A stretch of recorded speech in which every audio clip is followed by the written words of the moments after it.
আসসালামু আলাইকুম, সবাই কেমন আছেন? আশা করি সবাই ভালো আছেন। আজকে আমাদের ফটোশপ সিসি 2020 এর 11তম ক্লাসে আপনাদের সবাইকে স্বাগতম।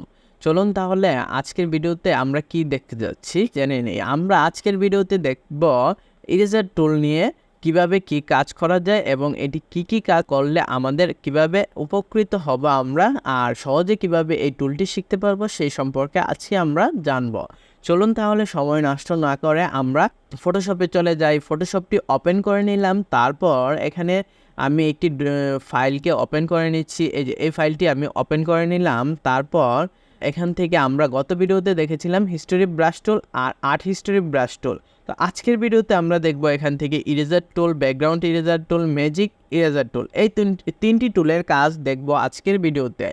তারপর ইরেজার টুলের কাজটি কি, প্রথমে আমরা এটিকে সিলেক্ট করে নিলাম, অথবা আপনারা যদি চান যে আমরা শর্টকাটে এটিকে সিলেক্ট করব, কিভাবে করব?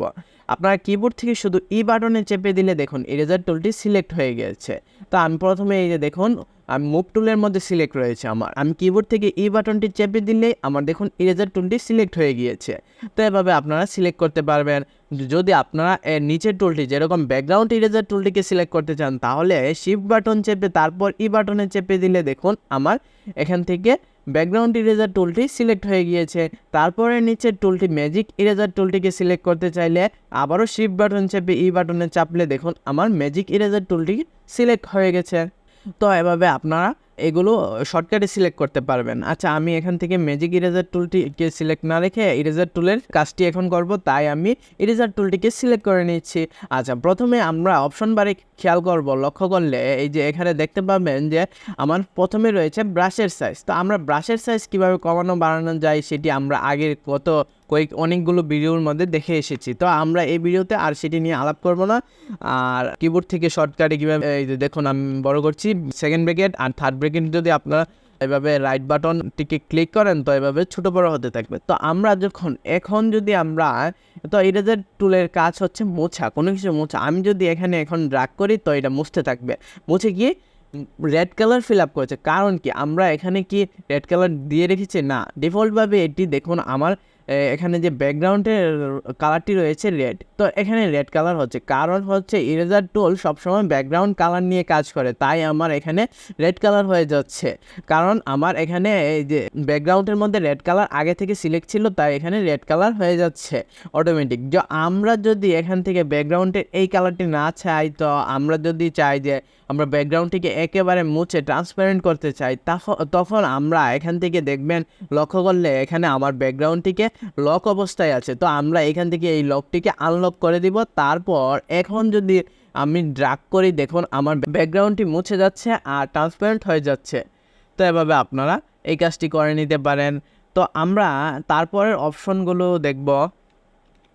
ছবিটিকে আগের অবস্থায় ফিরিয়ে আনলাম, আর তারপরের অপশনটি রয়েছে অপাসিটিকে যদি আমি কমিয়ে দেই, এখন যদি এখানে ড্র্যাগ করি দেখুন এর উপর যতই ড্র্যাগ করি এটি এরকমই থাকবে, কারণ আমার এক ক্লিকের উপর এটি যেরকম অপাসিটি রয়েছে সেই অপাসিটিটুকু রেখেই কাজ করবে।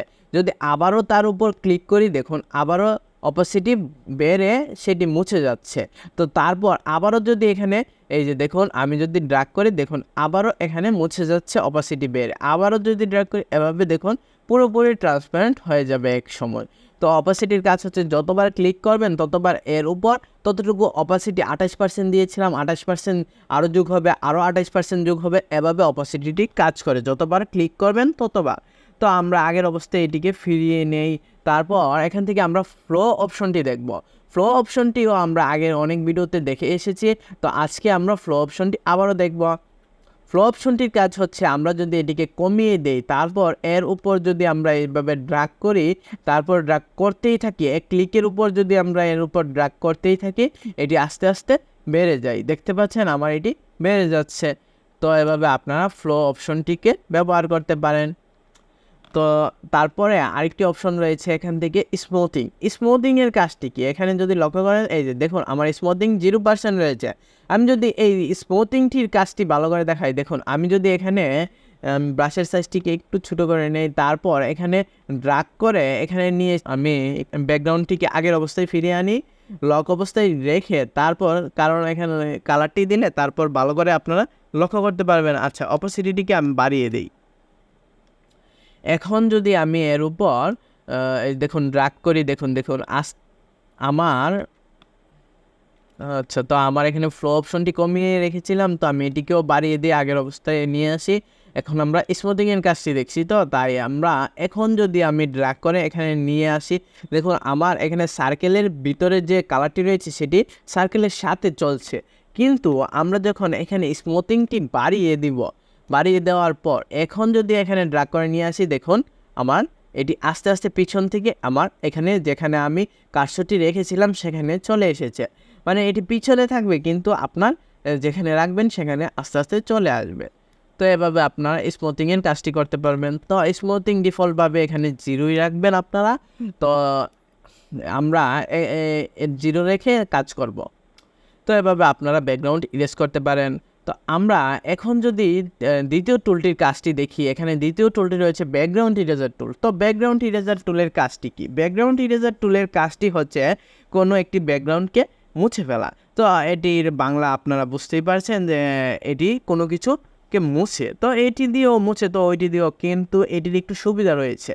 ব্যাকগ্রাউন্ড ইরেজার টুল থেকে আরেকটু সুবিধাজনক, তাই আমরা ব্যাকগ্রাউন্ড ইরেজার টুলটিও ব্যবহার করে থাকি। এর থেকে আরেকটু সুবিধাজনক হচ্ছে ম্যাজিক ইরেজার টুল। মানে একটি থেকে আরেকটি মানে সহজ পদ্ধতি রয়েছে, আর প্রতিটি টুলেরই ভিন্ন ভিন্ন কাজ রয়েছে।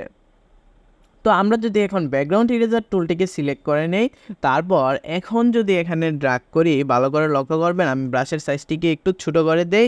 এই যে দেখতে পাচ্ছেন মাঝে একটি প্লাস আইকন রয়েছে, আর এখন যদি আমি এখানে ক্লিক করি, দেখুন এখানে লেয়ার অপশনের মধ্যে এই লেয়ারটি লক অবস্থায় ছিল অটোমেটিক। আমি যখন এখানে ক্লিক করেছিলাম, আমি এখানে দেখুন আমি আবারও ফিরে এলাম আগের অবস্থায়। এখন যদি আবারও ক্লিক করি, দেখুন এটি নর্মাল লেয়ারে মানে আনলক অবস্থায় চলে আসবে অটোমেটিক, যখন আমরা এই ব্যাকগ্রাউন্ড ইরেজার টুল নিয়ে কাজ করব। আর ব্যাকগ্রাউন্ড ইরেজার টুলের অপশন বারে কিছু অপশন রয়েছে।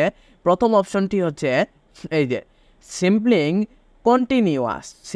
কন্টিনিউয়াসের কাজটি হচ্ছে আমরা যখন এখানে ড্র্যাগ করব, দেখুন এটি কন্টিনিউভাবে মুছে যাচ্ছে, মানে যেখানে নিব আমরা এই প্লাস আইকনটি সেখানেই মুছে যাবে। কিন্তু আমরা দ্বিতীয় অপশনটি রয়েছে সিম্পলিং ওয়ান্সের কাজটি হচ্ছে যখন আমরা এখানে দেখতে পাবেন এখানে সাদা কালার রয়েছে, এখানে একটু কালো কালার। আমরা যদি এই সাদা কালারটির মধ্যে প্লাস আইকনটি রেখে তারপর যদি ক্লিক করি, দেখুন এটি এখানে মুছে গিয়েছে। কিন্তু আমি যদি এখন কালা অংশতে আনি, তবুও এই অংশটিকে মুছছে না, শুধু আমার যেখানে যেখানে সাদা রয়েছে সেখানে সেই অংশটুকু মুছে যাচ্ছে। তো এভাবে আপনারা মুছতে পারেন। এই দেখুন আমার এখানে মুছে যাচ্ছে। আচ্ছা, তো আমরা সিম্পলিং ওয়ান্সের কাজটি দেখলাম, কিন্তু আমরা আমাদের এখানে দেখুন লিমিটস নামের আরেকটি অপশন রয়েছে। লিমিটস নামের এই অপশনের কাজটি কি? লিমিটসের মধ্যে 3টি অপশন রয়েছে। একটি হচ্ছে ডিসকন্টিনিউয়াস, কন্টিনিউয়াস, আরেকটি হচ্ছে ফাইটিচ। আচ্ছা, ডিসকন্টিনিউয়াস হচ্ছে আপনারা যখন এখানে এই যে দেখুন ক্লিক করবেন, এই যে দেখুন এটি নিচের অংশটুকু মুছছে না, শুধু যেখানে আমরা প্লাস আইকনটি রাখবো সেখানেই মুছবে। আর কন্টিনিউয়াসে দিলে আমরা যেখানে যেখানে প্লাস রাখবো সেখানে সবগুলো অংশটুকু মুছে দিবে। আর যদি আমরা এখান থেকে দেখি আরেকটি অপশন রয়েছে ফাইন টিচ অপশনটিকে আমি ক্লিক করে এখন যদি আপনারা আরও একটি ভিডিওর মধ্যে আমি আলাপ করেছিলাম যে এজ মানে কি, ফাইন টিচ মানে কি। ফাইন টিচ মানে হচ্ছে আপনাদের এখানে যে এই অপশনটি হচ্ছে এখানে প্রান্ত খুঁজবে, প্রান্ত মানে কিনারা খুঁজবে। তো আমার এই সাদা অংশটুকুর কিনারা মানে যেখানে যেখানে সাদা রয়েছে সে শুধু ততটুকু অংশের মধ্যে কাজ করবে, কিন্তু নিচে দেখুন এখানে রয়েছে ব্ল্যাক অংশ, তো একটু ব্ল্যাক অংশ রয়েছে সেখানে এটি কাজ করবে না। এটির প্রান্ত এতটুকু পর্যন্তই, তো এতটুকু পর্যন্তই সে এটি কাজ করবে। আমি যদি এখন এখানে ক্লিক করে এখন এই যে দেখুন প্রান্ত পর্যন্ত এটি মুছে দিচ্ছে, এর বাইরে এটি মুছছে না। তো আমি যদি এখন এই প্লাস আইকনটি নিচে নেই, দেখুন নিচের অংশটুকু মুছে যাবে। তো ফাইন টিচ মানে এটি প্রান্ত খুঁজে খুঁজে এতটুকু অংশ পর্যন্ত মুছে দেয়। তো আমরা এখান থেকে কন্টিনিউয়াসে রেখে কাজ করবো, ডিফল্টভাবে কন্টিনিউয়াসই থাকে। তারপর আপনাদের কাজের সুবিধার্থে ভিন্নভাবে আপনারা ইউজ করতে পারেন। তো টলারেন্সের কাজ কি? টলারেন্সের কাজটি আমরা আগে অনেক ভিডিওতে আলাপ করেছিলাম, তো আমরা টলারেন্সের কাজটি আবারও দেখছি। টলারেন্স যখন আপনি বাড়িয়ে দিবেন, দেখুন আমার ডিফল্টভাবে 35ই থাকে, কিন্তু আপনারা যখন বাড়িয়ে দিবেন, দেখুন আমি এখানে টলারেন্সে বাড়িয়ে দিলাম, এখন যদি আমি এখানে ড্র্যাগ করি দেখুন, আচ্ছা তো আমি প্লাস আইকনটি যদি আমরা দেখেছিলাম যে প্লাস আইকন যেখানে থাকবে সেখানেই মুছবে। এখন যদি এই যে দেখুন টলারেন্স বাড়ানোর কারণে এখন প্লাস আইকনের বাইরেও আমার এই এতটুকু অংশ মুছে দিচ্ছে, কারণ টলারেন্স এখানে বাড়ানো। তো আমরা এখান থেকে টলারেন্সটি যদি কমিয়ে দেই 35% রেখে, এখন যদি এখানে ক্লিক করি দেখুন আমার সাদা অংশের বাইরের অংশটুকু মুছছে না। তো এভাবে আপনারা এইগুলোর কাজ করে নিতে পারেন। তারপর আরেকটি টুল রয়েছে, এখান থেকে নিচে যদি দেখি ম্যাজিক ইরেজার টুল। ম্যাজিক ইরেজার টুলের কাজটি কি? ম্যাজিক ইরেজার টুলের কাজটি খুবই গুরুত্বপূর্ণ, কারণ আমরা আরেকটি টুলের নাম শুনেছিলাম ম্যাজিক ইরেজার টুলের মতনই। এই যে দেখুন ম্যাজিক ওয়ান টুল। ম্যাজিক ওয়ান টুলের কাজটি হচ্ছে এটি ম্যাজিক মানে যে কালার একই কালারকে সিলেক্ট করে, এই যে দেখুন এখানে যেখানে যেখানে নীল কালার রয়েছিল সেখানে সেখানে সিলেক্ট করে ফেলেছি। কিন্তু আমরা যখন ম্যাজিক ইরেজার টুল দিয়ে এটি করব তখন দেখবেন যেখানে যেখানে এই কালারটি রয়েছে সেখানে সেখানে এটি মুছে দিবে। আর যেখানে দেখুন আমি সাদা অংশ থেকে ক্লিক করলে সাদা অংশটুকু মুছে দিয়েছে। আমি যদি এখান থেকে এই অংশটুকু ক্লিক করি এই অংশটুকু মুছে দিয়েছে। এই অংশটুকু দেখুন একই কালারকে এই ম্যাজিক ইরেজার টুলটি সিলেক্ট করে করে মুছে দেই। আর ওইটি হচ্ছে শুধু ম্যাজিক ওয়ান টুলের কাজ হচ্ছে শুধু সিলেক্ট করা। তো আর এটি দিয়ে আপনারা মুছতে পারবেন একই কালারকে। আচ্ছা তো আমরা এখন এই কাজটিও দেখে নিলাম। তো আমরা এই কাজগুলো বাড়িতে বেশি বেশি প্র্যাকটিস করব। আজকের ভিডিওতে আমরা সম্পূর্ণ দেখলাম ইরেজার টুলের কাজগুলো। তো এই 3টি টুলের কাজই আমরা শিখে গেলাম।